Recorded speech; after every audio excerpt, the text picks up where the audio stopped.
দশম শ্রেণীর বন্ধুরা, তোমাদের সামনে আজকে হাজির হয়েছি কোন সাবজেক্ট নিয়ে? অর্থাৎ লাইফ সায়েন্স সাবজেক্টটা নিয়ে।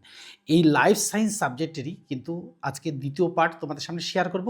আর শেয়ার করার সাথে সাথে এখান থেকে যে প্রশ্নগুলো হবে, অর্থাৎ ১ নম্বর আর ২ নম্বর যে কোশ্চেনগুলো হবে, সেই কোশ্চেনগুলো উত্তর সমেত তোমাদের সাথে শেয়ার করব। তাহলে কি হবে? তাহলে তোমাদের এই যে ফার্স্ট সামেটিভ পরীক্ষায় কি হবে না, ফার্স্ট সেমেস্টার পরীক্ষায় যে প্রশ্নগুলো আসবে সেগুলো তো পেয়েই যাব। আর এই প্রশ্নগুলোর থেকেই কিন্তু কিছু প্রশ্ন তোলা রাখবে কিসের জন্য? ইন ফিউচারের জন্য, অর্থাৎ ভবিষ্যতের জন্য। কখন? না, ২০২৭ সালে গিয়ে আমরা যখন মাধ্যমিক পরীক্ষা দেব, তখন কিন্তু এই প্রশ্নগুলো আমাদের কাজে লাগবে। কিসের জন্য? না, মাধ্যমিক পরীক্ষার জন্য। তাই আমি বলব আজকে যেটুকু পড়ব সেখান থেকেই কিন্তু ১ নম্বর আর ২ নম্বর প্রশ্নগুলো কিন্তু তোমাদের সামনে শেয়ার করব। দেখো, এখান থেকে আমি চলে এসেছি আজকে ৩ পাতায়, অর্থাৎ জীবনবিজ্ঞান সাবজেক্ট, অর্থাৎ জীবনবিজ্ঞান, পরিবেশ ও পরিবেশ পরিচয়, চৌধুরী ভট্টাচার্য সাঁতরা, এই বই থেকে। অর্থাৎ যার কাছে যে বই আছে সে সেই বই নিয়ে বসবে, সেই বই থেকে কিন্তু পড়লেই হয়ে যাবে। অর্থাৎ চ্যাপ্টারটা থাকতে হবে জীবজগতের নিয়ন্ত্রণ এবং সমন্বয়। এই পার্টটা কিন্তু আজকে শেয়ার করব, এবং এখান থেকে কোশ্চেন যেগুলো হবে সেগুলো আমি লিখে রেখেছি, উত্তরও লিখে রেখেছি, এবং উত্তরগুলো তোমাদের সাথে শেয়ার করব। তাহলে তোমাদের সমস্যাগুলো দূর হয়ে যাবে, সামেটিভের পরীক্ষাগুলো কিন্তু হয়ে যাবে। আর কি হবে না, ২০২৭ সালে গিয়ে যখন আমরা মাধ্যমিক পরীক্ষা দেবো, তখন এই প্রশ্ন থেকেই প্রশ্ন আসবে, এটা কিন্তু 100%। তাই আমি বলবো যে গত বছর অর্থাৎ ২০২৬ সালে যারা মাধ্যমিক পরীক্ষা দিয়েছে, তারা কিন্তু জীবনবিজ্ঞানে 100% কোশ্চেন কিন্তু আমার এই দ্য লার্নিং চ্যানেল থেকে কমন পেয়ে গেছে। অর্থাৎ তোমরা কিন্তু একটু মনে করে কি করবে না, এই লার্নিং চ্যানেলের ভিডিওগুলো দেখে নেবে, লিঙ্কটা দেওয়া আছে।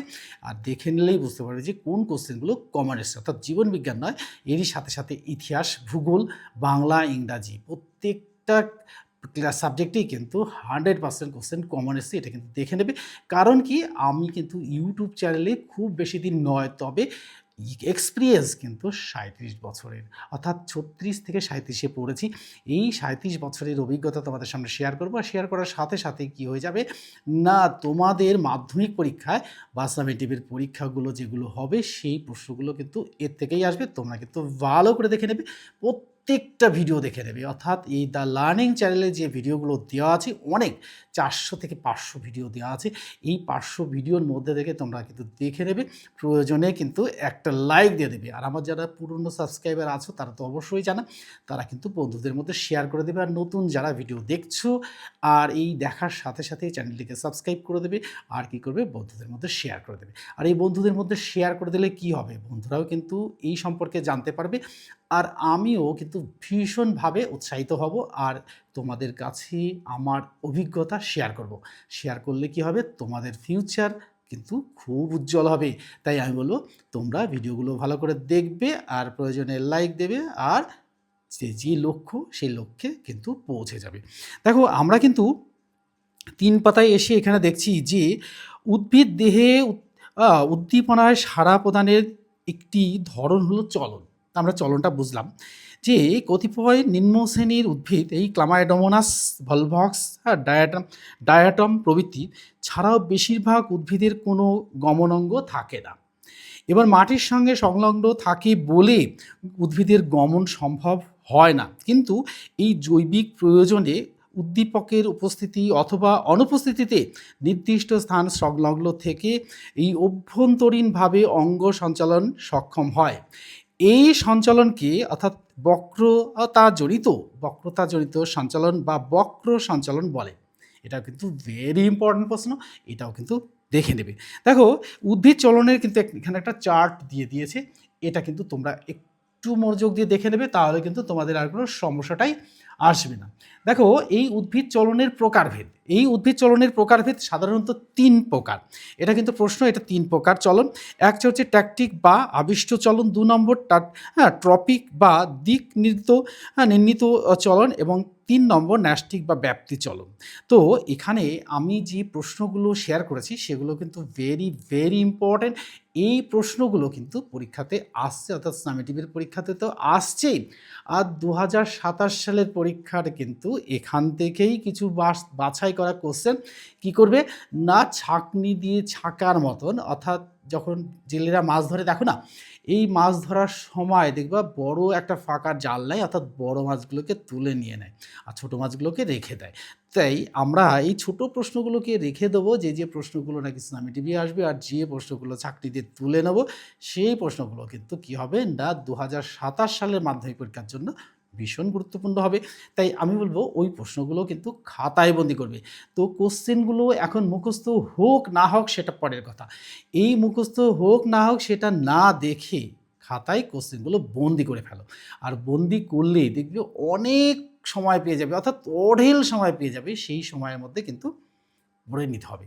তো দেখো আবার সামনে ইলেকশন আসছে, এর মধ্যেও কিন্তু পরীক্ষায় স্কুলে কিন্তু ক্লাস হবে না, তাই ওই সময়েও কিন্তু কোশ্চেনগুলোর উত্তর পড়ে নিতে পারবে। তো এবার আমরা চলবো যে এই ট্যাকটিক চলন বা আবিষ্ট চলন, এটা দেখো অন্য অন্যভাবে আসতে পারে।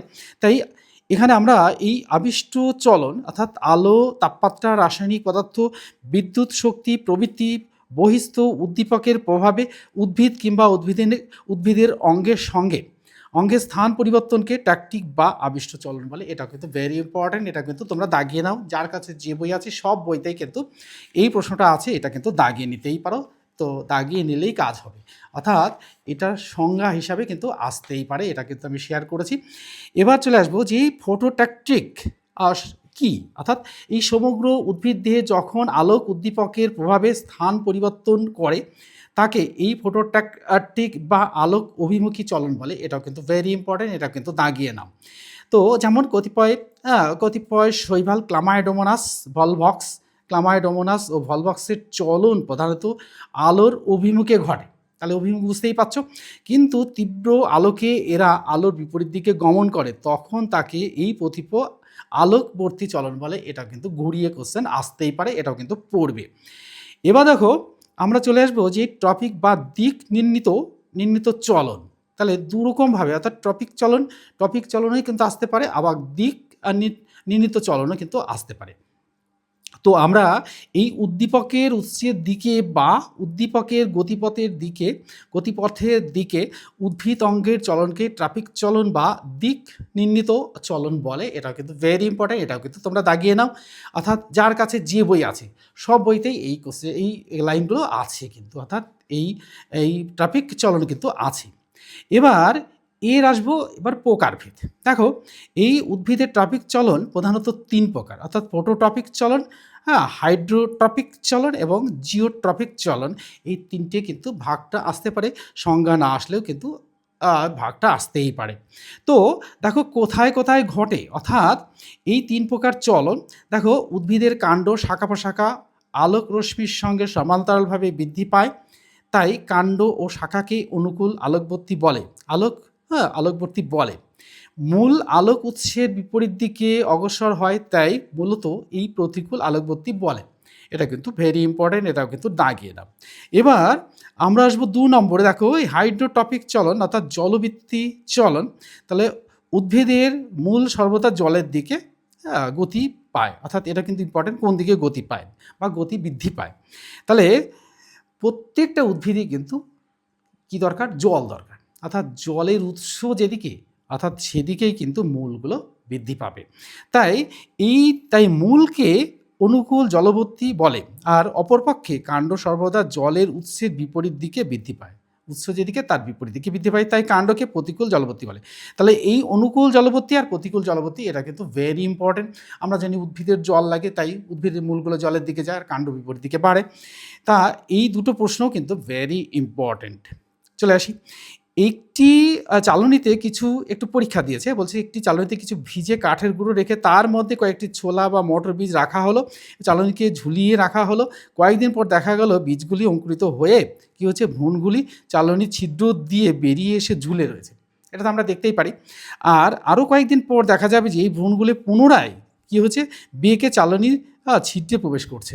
অর্থাৎ কি বলেছে, এই যে করছে এর কারণ হলো প্রথমে ভ্রূণগুলি অভিকর্ষের টানে মাটির দিকে নিচের দিকে বৃদ্ধি পাচ্ছিল, কিন্তু পরে জল পাওয়ার জন্য এই পুনরায় চালনীর ছিদ্র দিয়ে কাঠের গুঁড়োর মধ্যে প্রবেশ করছে।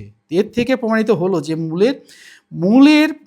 যে মূলের চলন জল অনুকূলবর্তী। অর্থাৎ আমি বললাম প্রত্যেকটা উদ্ভিদের কিন্তু জল লাগে, তাই মূল কিন্তু সেদিকে যাবেই, যেটা কিন্তু পরীক্ষার মধ্যে খুব সহজেই বুঝে গেলাম।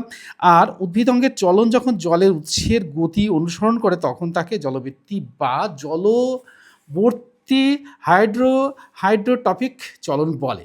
এবার আমরা আসবো যে জিওটপিক চলন বা অভিকর্ষবৃত্তি চলন। তা দেখো, পৃথিবীর উদ্ভিদের মূল সর্বসময় অভিকর্ষের টানে পৃথিবীর ভার কেন্দ্রের দিকে অগ্রসর। এটা কিন্তু জানি যে অভিকর্ষের টানে প্রত্যেকটা বস্তু পৃথিবী কেন্দ্রের দিকে নেমে আসে। এই কারণে মূলের চলনকে অনুকূল অভিকর্ষবর্তী বলে।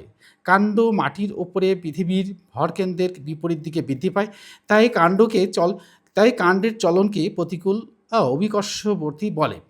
পার্শ্বীয় মূল পৃথিবীর ভারকেন্দ্রের সঙ্গে লম্বভাবে বৃদ্ধি পায়, তাই তাকে উদ্ভিদের অপার্শ্বীয় মূলের চলনকে তির্যক অভিকর্ষমুখী বলা হয়। তাহলে আমরা দুটো পরীক্ষার মধ্যে দু রকম জিনিস জানতে পারলাম। একটি এই পেট্রিডেসে ভিজে তুলোর প্যাড রেখে তার ওপর কয়েকটা সদ্য অঙ্কুরিত বীজ পিনের সাহায্যে আটকে দেওয়া হলো। এটা একটা পরীক্ষা, এটা কিন্তু তোমরা ভালো করে পড়বে, তাহলে কিন্তু সহজেই বুঝে যাবে। আটকে দেওয়া হলো। এখন এই পেট্রিডিসটিকে আংটার সাহায্যে টেবিলের ওপরে খাড়াভাবে রাখা হলো। তো কয়েকদিন পর দেখা যাবে যে বীজের অবস্থান যেমনই হোক না কেন, প্রত্যেকের ভ্রূণমূল পৃথিবীর ভারকেন্দ্রের দিকে বৃদ্ধি পেয়েছে। এটা কিন্তু পাবেই। এর থেকে প্রমাণিত হয় যে মূলের চলন অনুকূল অভিকর্ষবর্তী। এটা কিন্তু প্রমাণ হয়ে গেল। তাই বলবো যে উদ্ভিদ অঙ্গের চলন যখন মাধ্যাকর্ষণ শক্তির প্রভাবে অভিকর্ষের গতিপথ অনুসারে হয়, তখন তাকে অভিকর্ষবর্তী বা জিওট্রপিক চলন বলে।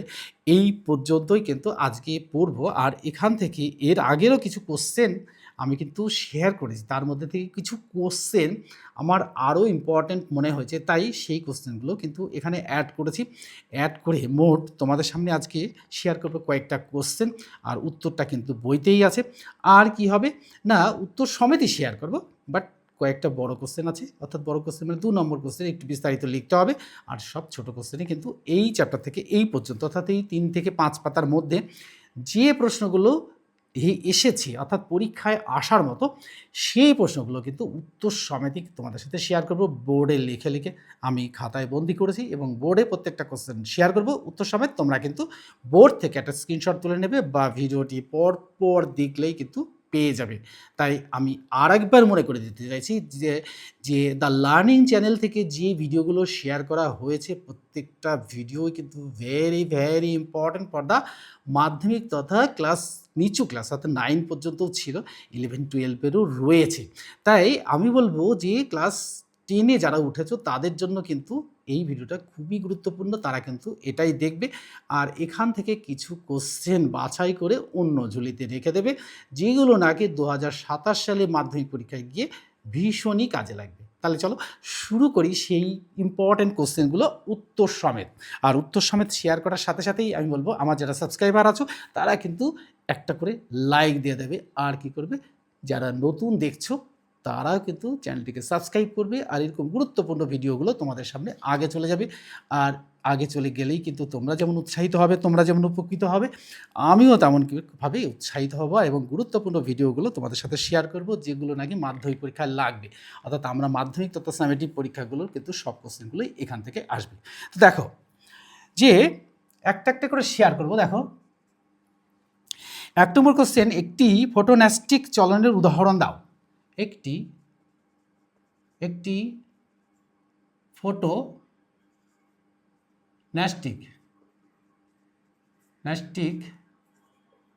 চলনের উদাহরণ দাও।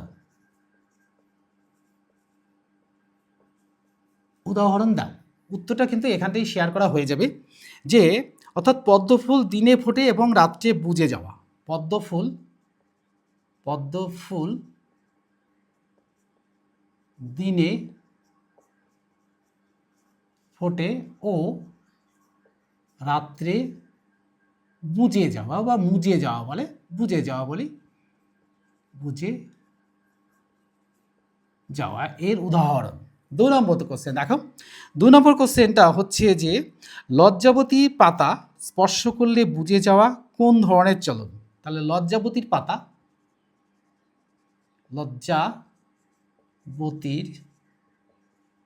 পাতা স্পর্শ করলে বুঝে যাওয়া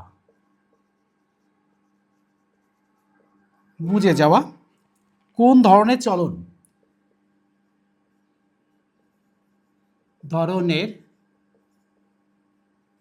চলন। দেখো এটা হবে যে এই সিসমোস্টিক সিসমোনাস্টিক চলন, সিসমোনাস্টিক চলন। 3 নম্বর কোশ্চেনটা হলো দেখো যে কোন হরমোন বীজহীন ফল উৎপাদনে ব্যবহার করা হয়। কোন হরমোন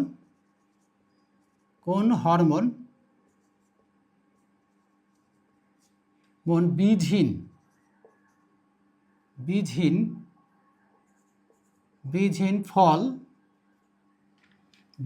ফল উৎপাদনে ব্যবহার করা হয়। বীজহীন ফল উৎপাদনে ব্যবহার করা হয়। উত্তরটা দেখো, উত্তরটা হবে অক্সিন।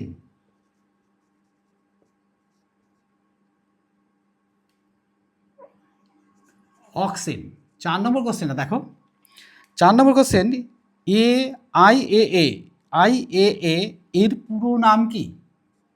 আইএএ এর পুরো নাম কি।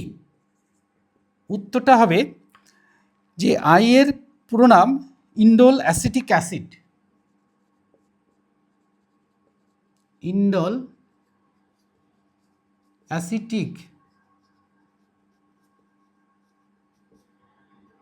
অ্যাসিড।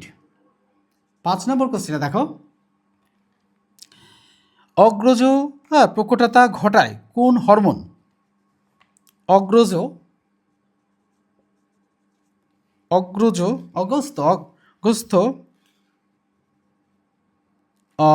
প্রকটতা ঘটায় কোন হরমোন।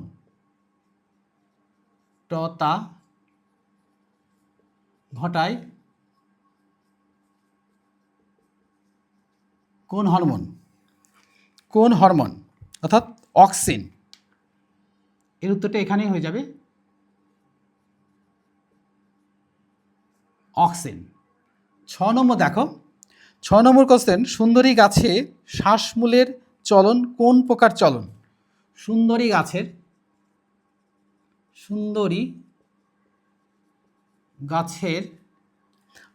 গাছের শ্বাসমূলের চলন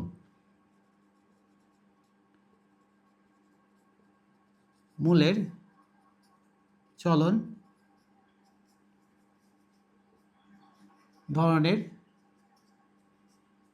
চলন। দেখো উত্তরটা হবে প্রতিকূল অভিকর্ষবর্তী চলন। প্রতিকূল অভিকর্ষবর্তী চলন। 7 নম্বর দেখো যে একটি লোকাল হরমোনের নাম লেখো। একটি লোকাল হরমোনের লেখো, অর্থাৎ টেস্টোস্টেরন। উত্তর লিখব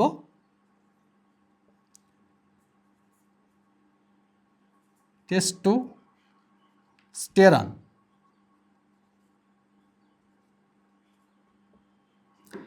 8 নম্বর দেখো, 8 নম্বর লেখো কোন হরমোন বীজের সুপ্ত অবস্থা ভাঙাতে সাহায্য করে। কোন হরমোন বীজের সুপ্ত অবস্থা ভাঙাতে সাহায্য করে। অর্থাৎ জিব্রারেলিন উত্তর হবে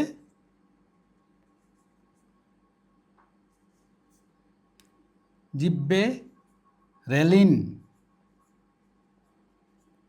দেখো 8টা কিন্তু শেয়ার করা হয়ে গেল। এবার আমাদের বোর্ডটাকে কিন্তু কি করতে হবে, একটু ক্লিন করে নিতে হবে। আর বোর্ডটাকে ক্লিন করে নিলেই কিন্তু আমাদের কিন্তু বাকিগুলো শেয়ার করা হয়ে যাবে। তার আগে কিন্তু বোর্ড থেকে বলবো যে একটা স্ক্রিনশট তুলে নিতে। আর বোর্ড পরিষ্কার করার সাথে সাথে তোমাদের সামনে বলবো যে কি না, যারা এই ভিডিওটি দেখছো তারা কিন্তু কি করবে, একটা করে লাইক দিয়ে দেবে আর বন্ধুদের মধ্যে শেয়ার করে দেবে। বারবার এই কথাটা বলার উদ্দেশ্য কারণ হচ্ছে এই যে আজকে যে ভিডিওটা শেয়ার করছি, এই ভিডিও শুধুমাত্র সামেটিক পরীক্ষার জন্য নয়, এটা লাগবে 2027 সালে যারা মাধ্যমিক দেবে তাদের। তো আমি বলবো যে প্রথম থেকেই যদি আমরা এই প্রস্তুতিটা ঠিকঠাকভাবে নেই তাহলে কি হবে, তাহলে কিন্তু আমাদের আর কোনো সমস্যা থাকবে বলে মনে হয় না। আর এই সমস্যা দূর করার জন্যই কিন্তু আমার আজকের এই ভিডিওর মধ্যে দিয়ে তোমরা কিন্তু বুঝতেই পারছো যে এটা কতটা ভাইটাল হতে পারে 2027 সালের মাধ্যমিক পরীক্ষার্থীদের জন্য। আর আমি এত কথা বলছি এই কারণের জন্যই, অর্থাৎ এই 26 সালে তোমরা যারা মাধ্যমিক পরীক্ষা দিয়েছো তাদের কাছে দেখে নেবে, আর ভিডিওর মধ্যে দিয়ে অর্থাৎ লিঙ্ক দেওয়া আছে, এখান থেকে কিন্তু দেখে নেবে যে কোন ধরনের কোশ্চেনগুলো এখান থেকে এসেছে। অর্থাৎ এখান থেকে যে কোশ্চেনগুলো শেয়ার করা হয়েছে সেগুলো কিন্তু very very important for the মাধ্যমিক এক্সাম 2027। এবার দেখো আমরা 9 নম্বর কোশ্চেন শেয়ার করব। কোন হরমোন পত্র মোচন, 9 নম্বর, কোন হরমোন পত্রমোচন বিলম্বিত করে,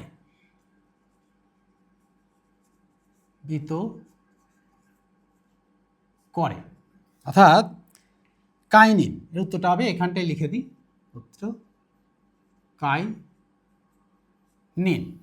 এবার আসবো আমরা 10 নম্বর প্রশ্নে। 10 নম্বর প্রশ্ন দেখো, উদ্ভিদের কোন অঙ্গের চলন জলের অনুকূলে ঘটে? এটা কিন্তু আগেই বলছিলাম, উদ্ভিদের কোন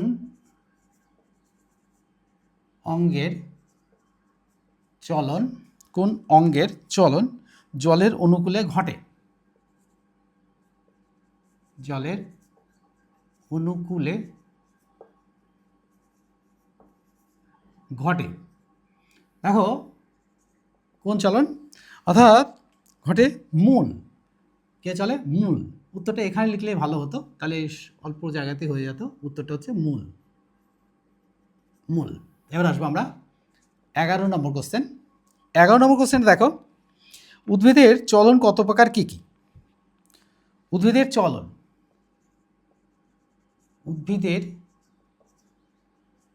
চলন কত প্রকার, কি কি? উত্তর লিখব, উদ্ভিদের চলন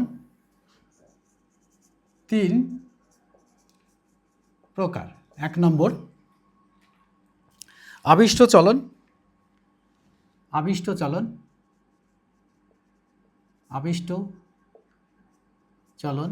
2 নম্বর ট্রফিক চলন,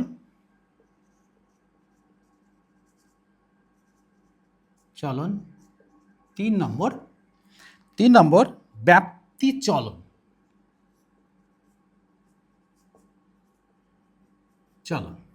এবার আসবো আমরা 12 নম্বর কোশ্চেন। 12 নম্বর কোশ্চেনটা দেখো, যে ট্যাকটিক চলনের অপর নাম কি? ট্যাকটিক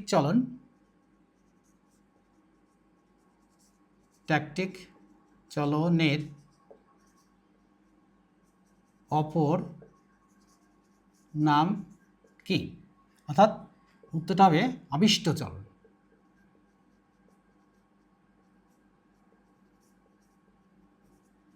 চলন 13 নম্বর দেখো, 13 নম্বর কোশ্চেন শেয়ার করবো। এবার 13 নম্বর কোশ্চেনটা এই পাতাতে আছে। 13 নম্বর কোশ্চেন দেখো, আবিষ্ট চলন কাকে বলে? 13 নম্বর দেখো,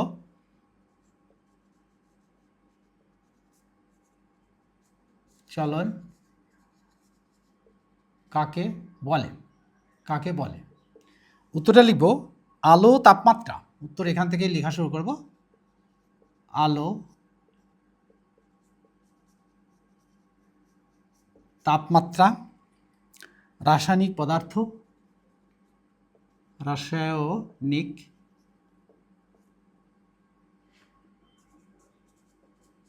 পদার্থ, বিদ্যুৎ শক্তি প্রভৃতি, শক্তি প্রভৃতি বহিস্থ উদ্দীপকের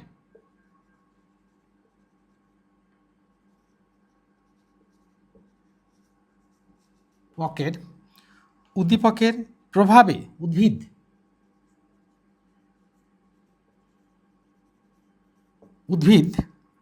কিংবা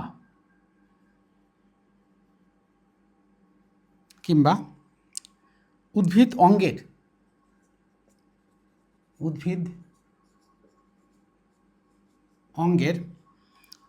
অঙ্গের স্থান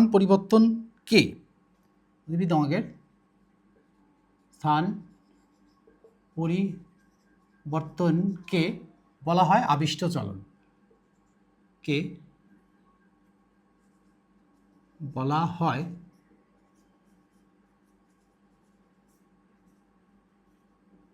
চলন। 14 নম্বর কোশ্চেন দেখো। 14 নম্বর কোশ্চেন, উদ্ভিদের ট্রপিক চলন কত প্রকার, কি কি? উদ্ভিদের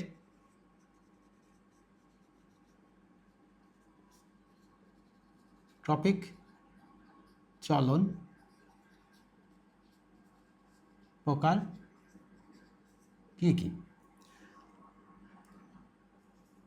উদ্ভিদের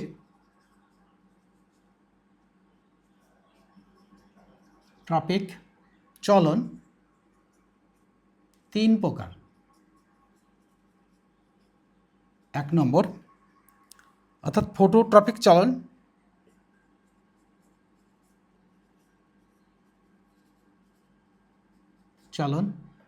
2 নম্বর হাইড্রোট্রপিক চলন,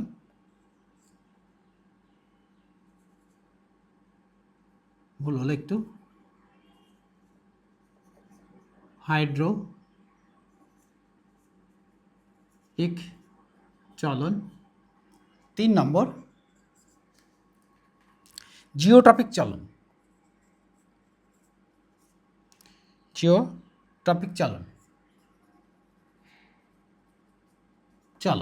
এবার আসবো আমরা 15 নম্বর কোশ্চেন, লাস্ট কোশ্চেন।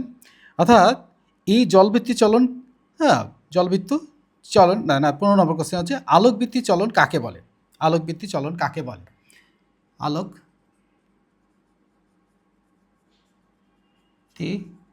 চলন কাকে বলে?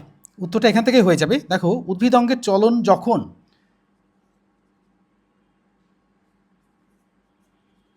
উদ্ভিদ অঙ্গের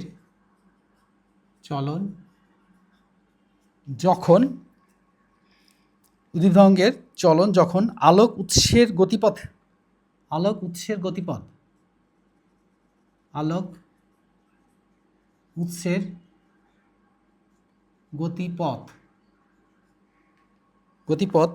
অনুসারে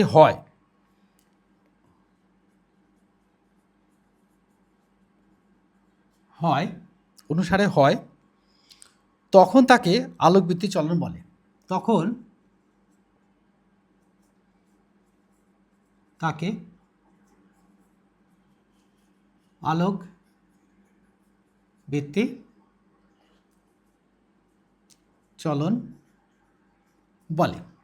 তো দেখো, এই ছিল আজকের এই 15টা কোশ্চেনই কিন্তু দেখো একটু ভালো করে একটা স্ক্রিনশট তুলে রাখতে পারো কোশ্চেনগুলোর উত্তর, তাহলে কিন্তু আরও পড়তে সুবিধা হবে। তো এছাড়াও আরও কতগুলো কোশ্চেন আছে। দেখো, এই জলবৃত্তি চলন কাকে বলে, জিওট্রপিক চলন কাকে বলে, এগুলো কিন্তু ইম্পর্টেন্ট। আর এখান থেকে যে কোশ্চেনগুলো শেয়ার করছি সেগুলো কিন্তু ভেরি ভেরি ইম্পর্টেন্ট। আর যদি প্রয়োজন হয়, দেখো, যে প্রয়োজন নেই বলা ভুল, অনেকে দেখো বইপত্র কেনার সামর্থ্য নেই, দেখো তারাও কিন্তু পড়াশোনা করবে। অর্থাৎ আমি বলব সবাই কিন্তু পড়াশোনা করবে। অর্থাৎ যে প্রান্ত থেকে পড়ছো, অর্থাৎ যে অবস্থার মোকাবিলা করে পড়ছো, তাদের সকলের জন্য বলব, যদি প্রয়োজন হয় তাহলে কমেন্ট বক্সে লিখবে উত্তর, আমি কিন্তু তোমাদের সাথে শেয়ার করতে প্রস্তুত। তাহলে কী হবে, তোমাদের মাধ্যমিক পরীক্ষাটা ভালো হলে আমরা খুশি হব। অর্থাৎ আমাদের সময় দেখো মিডিয়া এত সক্রিয় ছিল না, তাই আমি বারবার তোমাদের বলবো যে তোমরা কিন্তু ভিডিওটি দেখার সাথে সাথে বন্ধুদের মধ্যে শেয়ার করে দেবে, বন্ধুরা কিন্তু জেনে যাবে। আর বন্ধুদের যদি কোনো জায়গায় অসুবিধা হয়, তোমাদের যদি কোনো জায়গায় অসুবিধা হয় কোশ্চেন বুঝতে, উত্তরটা না পেতে, তাহলে কিন্তু আমি তোমাদের সাথে এই রিকোয়েস্ট অনুযায়ী, অর্থাৎ তোমরা একটুখানি বললেই কিন্তু আমি তার উত্তরটা করে তোমাদেরকে পাঠিয়ে দেবো। তাহলে আজকের এই ভিডিওটি কেমন লাগলো তা অবশ্যই কমেন্ট বক্সে লিখে জানাবে। আর তোমাদের জিজ্ঞাসা কিছু প্রশ্ন যদি থাকে সেগুলোও কিন্তু জিজ্ঞাসা করবে, অবশ্যই আমি উত্তর দেবো। আর কি করবে, আর কিন্তু চ্যানেলের সাথে যুক্ত থাকবে। আর পরীক্ষার জন্য কি করবে, দ্য লার্নিং চ্যানেলে কিন্তু যে প্রিভিয়াস যে ভিডিওগুলো দিয়েছি সেই ভিডিওগুলো কিন্তু একটু দেখে নেবে, দেখলেই বুঝতে পারবে যে কী ধরনের কোশ্চেনগুলো এসেছে। অর্থাৎ আঁকা থেকে শুরু করে সমস্ত ছোটো প্রশ্ন বড় প্রশ্ন সব কমন। তোমরা কিন্তু কি পাবে না, লিখে শেষ করতে পারবে না, লিখেই শেষ করতে পারবে না যে এই এত কোশ্চেন তোমরা কমন পেয়ে যাবে, যে পুরোটা লিখতে গেলে সেই সময়টায় কিন্তু পাবে না, সব কোশ্চেন কমন এসে যাবে। তাহলে আজকের মতো এখানে শেষ করছি, পরে কিন্তু আরও গুরুত্বপূর্ণ ভিডিও নিয়ে তোমাদের সামনে হাজির হচ্ছি। Good bye friends.